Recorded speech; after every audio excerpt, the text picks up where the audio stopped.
Hai kawan-kawan dimanapun berada, semoga kalian semua sehat selalu. Kali ini kita akan membuat alur cerita dan hua terbaru guys, yang berjudul Tales of Hellingard, menceritakan seorang pemuda yang mampu mengguncang dunia kultivator dengan jalan kultivasinya. Langsung saja kita ke alur ceritanya. Scene bermula ketika bayi yang baru saja terlahir ditemukan di sebuah desa cacat di daerah Dasu yang ditinggali orang-orang cacat. Mereka memiliki kekurangan satu sama lain, ada si tuli dan lain-lain. Salah satu di antara mereka pun terheran kenapa bayi itu bisa hidup. Padahal terdapat ajaran di tempat itu, yang mana jika ada yang keluar di waktu malam hari, maka akan mati. Namun berbeda dengan bayi itu yang selamat. Salah satu di antara mereka pun mengatakan kalau bayi itu adalah iblis. Namun tak lama kemudian, mereka pun mengetahui kalau bayi itu bisa hidup karena sebuah liontin yang ia pakai. Terlebih liontin itu mirip dengan patung di desa, yang membuat desa itu aman. Bayi itu terus saja menangis, membuat kakek-kakek itu jengkel mendengar jeritannya. Lalu seseorang di antara mereka pun mengatakan, kalau kita yang cacat terpaksa tinggal di dasu, menghidupi diri sendiri saja susah, bagaimana bisa membesarkan bayi itu?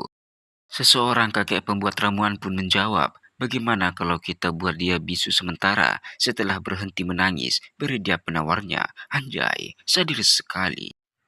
Dan tiba-tiba seseorang nenek yang menemukan bayi itu pun sampai dan mengatakan kalau ia akan merawat bayi itu karena ia pula lah yang menemukan bayi itu. 村长，您怎么看？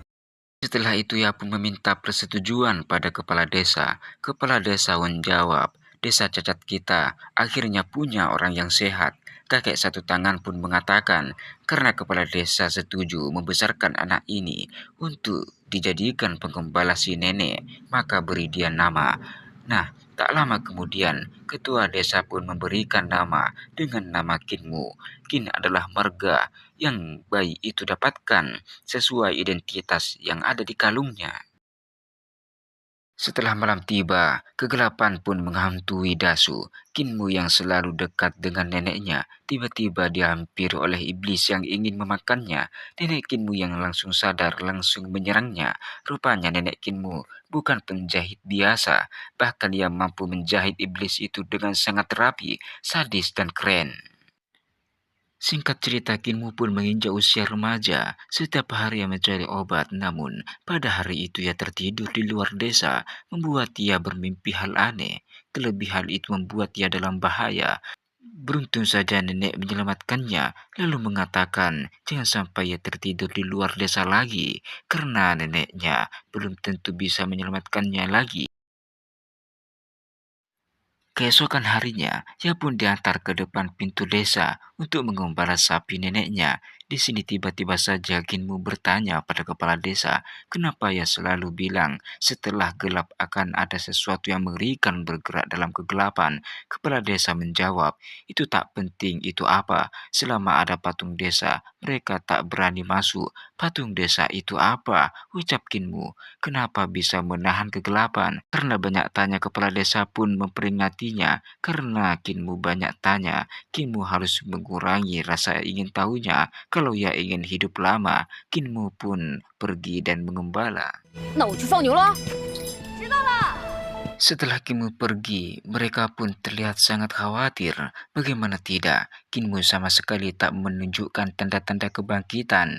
Nenek pun bertanya pada tabib, bagaimana jika Mun'er, yaitu Kinmu, hanya orang biasa yang tak bisa berlatih?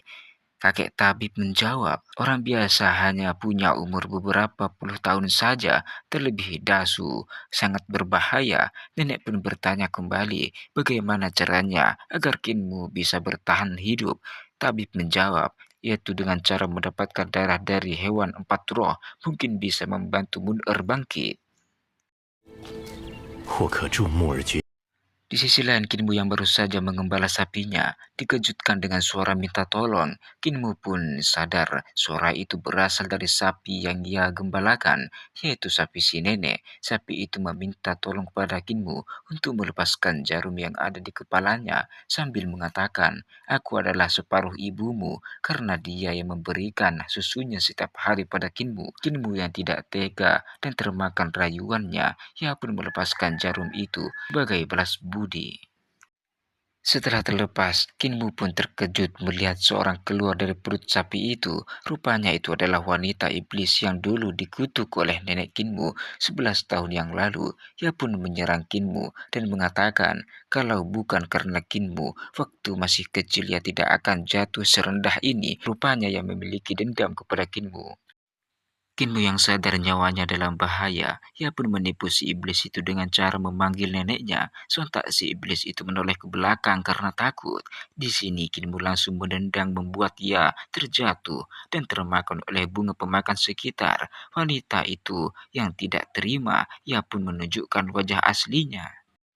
Kinmu yang baru saja melepaskan diri dari iblis itu berkat tipuannya, ia pun lari. Tidak butuh waktu lama, si wanita itu pun mengejarnya dan tak lama kemudian Kinmu mengatakan, "Kakek Tong."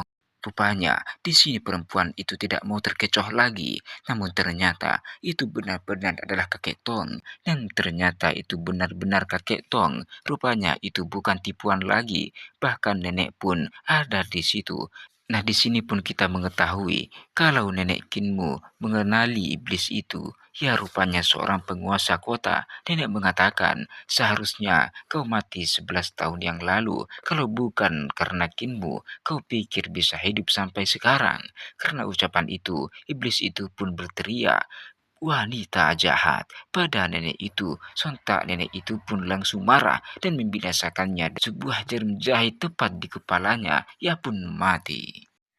Nenek mengatakan, kalau kau salah menggunakan kekuatanmu, dulu tak menggunakan kepada suamimu yang mata keranjang, malah iri pada wanita yang tak bersalah itu. Rupanya nenek mengetahui iblis itu dengan sangat detail. Kinmu yang melihat itu terkejut karena wanita itu mati. Kakek Tom mengatakan, kalau pengalaman dunia Kinmu masih sangat kurang, yang kuat memangsa yang lemah, yang kuat bertahan hidup. Kakek Tong pun menendang iblis itu ke sungai dan tak lama kemudian mereka pun pulang karena hari ini adalah hari kebangkitan Kinmu.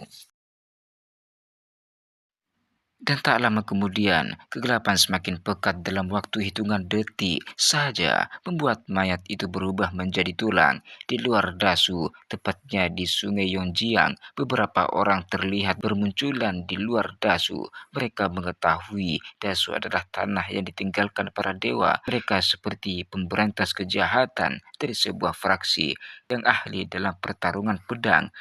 Mereka pun mengidentifikasi mayat wanita itu dan mengatakan sepertinya wanita itu berasal dari kota Xianglong yang paling makmur di Dasu, yang artinya dari pakaiannya saja ia pasti bukan orang sembarangan.